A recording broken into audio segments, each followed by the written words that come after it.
for your structure. So here's my recommendation, okay? So have a title. So this is kind of a system, okay? So always have a title, have an agenda. In this agenda, after agenda, have an introduction, the content, whatever is the content, have a conclusion, okay? What is the takeaway? And references, some useful readings and some reports about the topic, and say thank you. Okay, and of course, have a question and answer session. Okay, because people will have questions. So this is my recommendation. So try to stick with this one no matter what, no matter who's your audience. As long as you will have a PowerPoint, stick with this one no matter what. This will organize your thoughts, and you can add and delete some of them, add more if you want, but have your own style. Okay, so this is my recommendation. So let's look at some ideas. Okay, so have you heard 7 to 7 rule? So people say you gotta have 7 words and 7 lines in one PowerPoint. I try to stick with this one. This is for the attention and for the design purposes. 7 words in 1 line and 7 line. If you never heard about it, try to use this one. Very helpful. If you never heard the 1-to-1 rule, like 1 minute per slide, try to stick that one. If you have an interview of 30 minutes, if you have a presentation of 30 minutes, you might want to have 30 slides. But of course, you should also have a question and answer session. So you got to keep some time for that one as well. Abstain from mysterious shapes and figures, like the smiley face in my title, right? All these things. Don't do that. Oh, also refrain unnecessary animation. Okay. Because people will be scared, like they're watching their phone and stuff, and when there's a like big animation effect, they will say, oh, okay, what's happening, right? So don't disturb them. Avoid unrelated picture, like the kid's picture in my title, right? It doesn't really like, oh, yeah, that is because I'm teaching soft skills. I have the cotton there and the kid that I was talking about, and I can do all kinds of animations, unneeded, unnecessary. Choose a background that makes sense. Actually, I think it was Sarkar made this one, right? So sometimes companies have blue, green, or some countries have their flag colors or something, right? So you can choose that one, but I always prefer to try to white. White is always, it always works. Sometimes I see students doing like black, brown. I tell them like, it looks so pessimistic. Don't ever use like black, brown, pink, right? I mean, just keep it white, okay? So that's because really, when you are this side watching you as a presenter, it really disturbs our eyes, right? I always think about, okay, why? It's so pessimistic, right? I don't want to listen a brown background, right?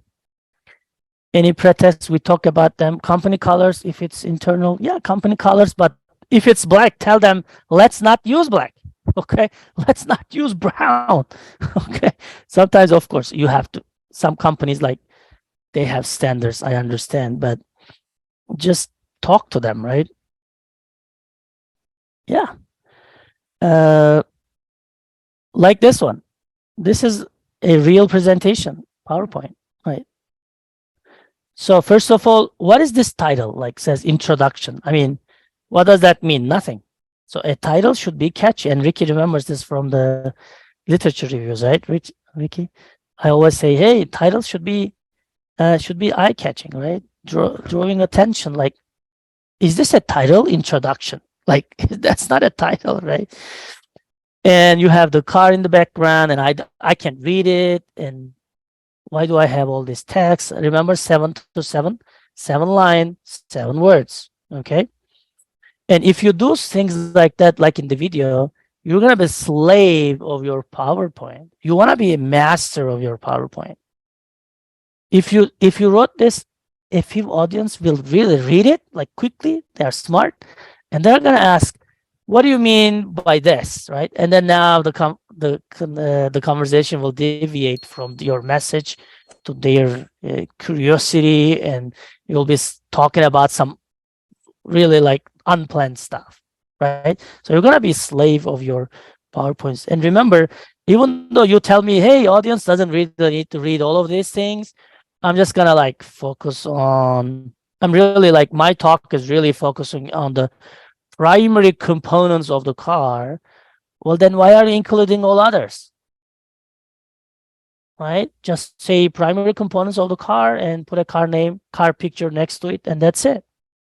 And now you're not a slave, and people can't ask you questions because they don't have anything, right? They can only say, okay, what are the primary components? And you can tell, that's it. So now you can talk about anything you want. You don't have to memorize a text. You can just improvise. Okay? If you have any questions, you can always interrupt me, please. And in general, any task during the presentation, like I said, props, printouts, all these things, links, surveys to keep the attention going are really, really important. Never, ever, look, everybody's listening to me. I know it has been 50 minutes, but never, ever use more time than allocated. Right now, I have 61 students. If I use 1 more minute, and it's 61 times 1, which is 1 hour. So you got to be respectful to everybody's time, right? Well, you can't say, hey, I have just 3 more slides. I'm going to take another 5 minutes, please. No, a big no, okay? People will say, oh, yeah, 5 minutes is okay. But then you're not respecting their time. Please never, ever go over your allocated time and know your time. Like I said, physics, right? Tell your organizer, how many minutes do I have? 25, 20. Just plan accordingly, okay? Never ever do that. Rehearse, rehearse, rehearse. I don't know how much, and some students already wrote in the chat. Rehearse, rehearse, rehearse. Oh, did I already say rehearse? I guess I did. So always rehearse. And you are thinking now, well, why rehearse that much? Well, because most of the time you are a team, and you got to rehearse it with the team. And if you don't show up, if the other team member don't show up, you got to complete the whole presentation. So I recommend rehearsing the entire presentation, not only from 1 to 5 slides, right? Because if she doesn't show up for many reasons, if he doesn't show up for many reasons, you cannot just say the audience in a conference or in a sales, in a trade show or something. Well, I had the Deborah, but she was not here. I had the Ricky in my team, but he's not here. Well, doesn't make sense to audience, right? You are there to present the entire presentation. You cannot just say them, that was her job or his job. Okay. So rehearse, rehearse, rehearse, and strategize for the risk management. Okay. If he doesn't show up, what happens? Proofread. That's good. And what is the like? How much time should I allocate for the questions? 1/4. If you have, if someone give you 60 minutes, you have to prepare your presentation to 45 minutes, and then 15 minutes for the questions. Okay. If you have 20 minutes, you got to present 15 minutes, and you got to have 5 minutes for questions. Okay. In the beginning, I want you to say, like I say, you can interrupt me anytime for your questions, right? Well, in that case, you can make the Q&A a little bit shorter, but if sometimes presenter says, please wait until the question and answer session where I will answer all of your questions. Both is valid, whichever you feel comfortable. I usually feel comfortable like whenever my audience wants to interrupt me. Okay. So you gotta say it in the beginning if you want them to hold the questions at the end or not. Look at this one. This is also a real slide. Unbelievable, right? Unbelievable. Title page. I want you to have title slide, date, sponsor name, logo, catchy title.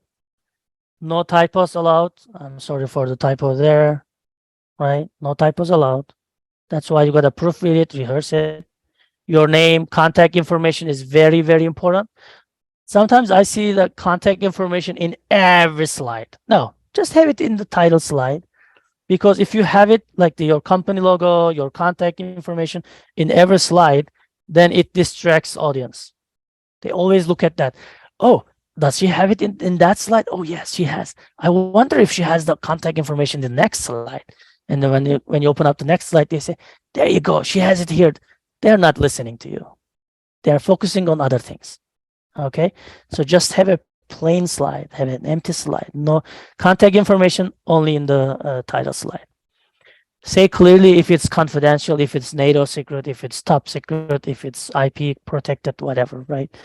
And also note the conference name, event name, location, date, because you want to remember later. How about this one? So that's another slide, right? I mean, that's unbelievable. These are real slides that's presented. Agenda. I'm gonna go to agenda. Yeah, this is another slide. Community enlightenment. I don't know how much we're gonna enlighten, but yeah.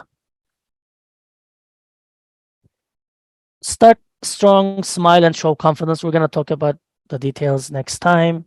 Introduce. What is the history? What is the definition, background? What's the known? What's the gap? Always start with like, what is it now? What is the background? Why are you there? What's the problem? What, right? Always start with that and tell them what you want to tell them, right? In the beginning, you're going to tell them, I'm going to make a presentation about that. And when you're presenting it, say, yeah, just say it what you want to tell them. You want to know your subject really well, which I also mentioned, like team of two presenting and he doesn't show up. What do? You have to practice before. Keep text short, 7-to-7 rule, right?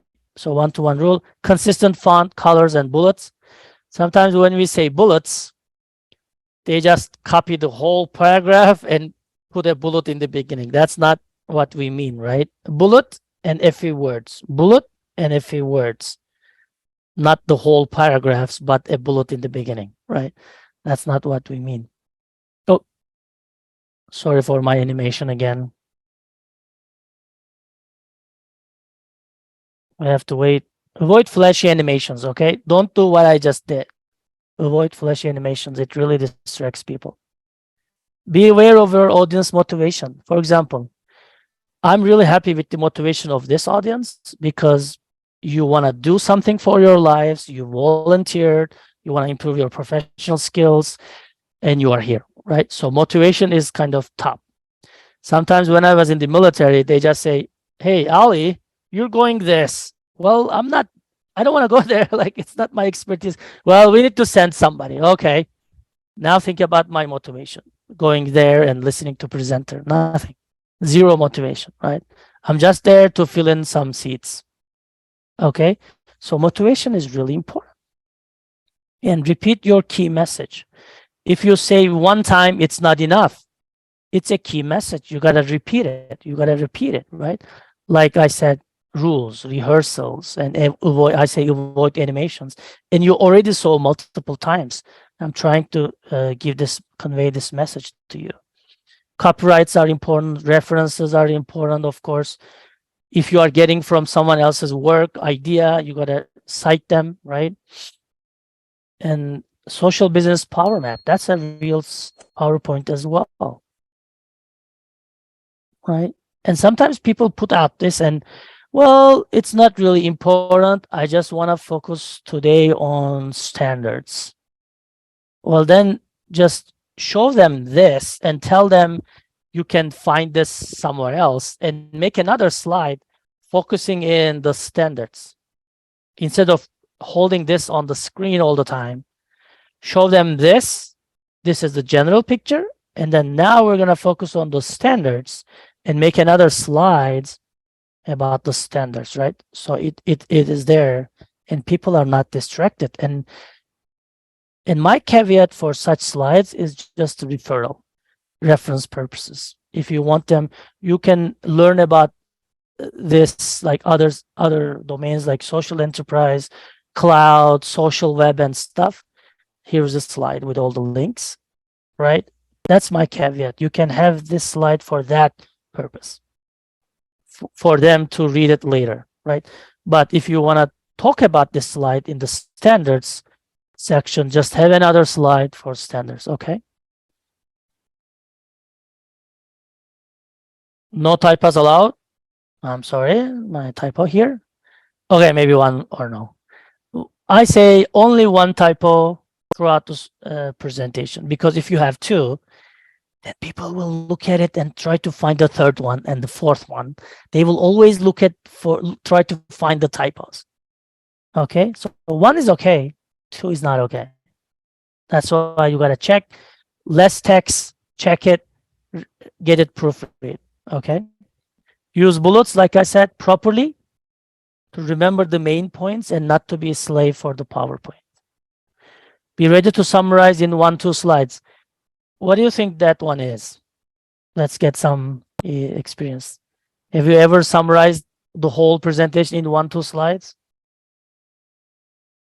I have a lot of experience for this one, because sometimes like you are in a meeting, you are the fifth one to present, and people before you present budget, present ops, present maintenance, and they took time, a little bit of time, a little bit of time, and then now you have only 2 minutes, and your boss will go for another meeting, and she says, "Hey, Ahmed, I have 2 minutes. What do you want to tell me?"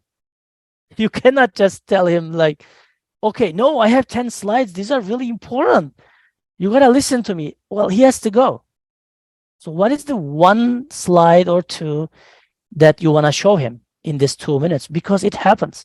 I want you to prepare yourself before that. If I have 2 minutes, which slides I want to show? Well, if you don't have any slide, make an extra slide. And if he tells you, "Hey, I have 2 minutes," what do you, and tell them, "Okay, we're gonna go to extra slides, backup slides, and this is the slide," right? You have to create one if you don't have. If one of your slides is not enough, any one of your slides is not enough, please create another one for just these cases, okay? And your colleagues will say, "Oh, she's really prepared," right? You're gonna look really professional. Backup slides, yeah. And look at this one, like in the video, right? Unbelievable. I'm sorry, check the animations if copying slides. I think I copied my slide and it kind of veered in the order, right? If you're copying your slides from other PowerPoint presentations to reuse purposes, which I really support, just check the animations, okay? Effective version control, don't bring your older version. That's why I always keep my, for example, let's see my file here. Look, I think you can read it, right? Session 2, version 3. So I'm creating slides just for this audience. So that's my version 3. So make sure you bring the correct version, okay? If you are using acronyms, say it first, okay? So ASU, right? What's ASU? Arizona State University, right? It can be Arkansas State University as well, right? You never know. So always use the first time in the open form, long form, and then use acronyms, okay? Yeah, the animations. Okay, my trouble today. How rivers are formed. That title is good, but other than that, nothing is good. Okay. Conclusion. Tell them what you told them. What is the summary? What's the solution? What's the conclude, right? What's your key message? Repeat your key message. Proposal, call to action. Okay, now what, right? Now what? What do I need to do? If it's a conference, nobody needs to do anything. If it's a corporate meeting, maybe there are some assignments for people and departments that you want to say here clearly. Deborah from quality department, we're going to do this that time. Ricky from project management office will do this that time, right? You're going to write clearly call for action. What is expected? What are the tasks, right? You want to write them in the conclusion. Oh my, Afghanistan stable. That's a real slide too.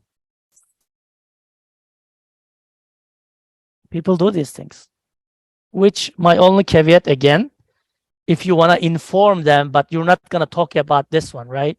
It's just a reference purposes.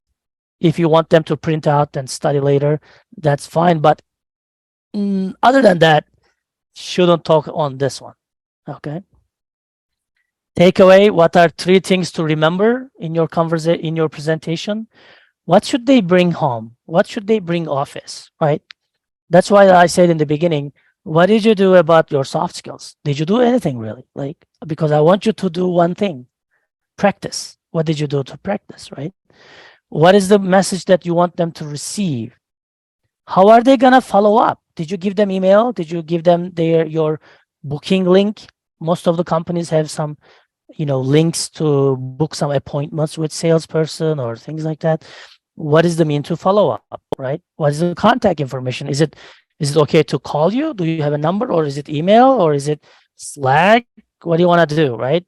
Tell them clearly. And references, of course. IT modernization roadmap, right? You know my caveat about this one. So I always enjoy watching this guy. So what's our takeaway? We have 1 more minute. Think from a systems perspective, okay? So what is three things? Physics, audience, content, okay? Always think about this.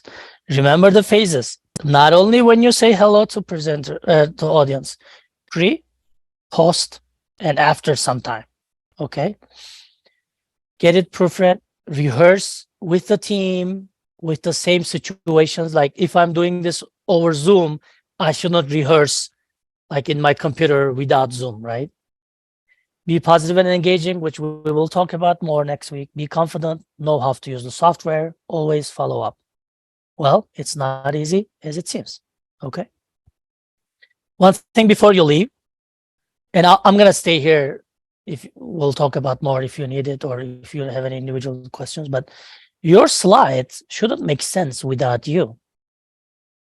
Okay? Because you are the presenter, not the PowerPoint. So I'm just concluding with my first slide. You are the presenter, not the PowerPoint. Okay? Here are my references, and thank you. All right?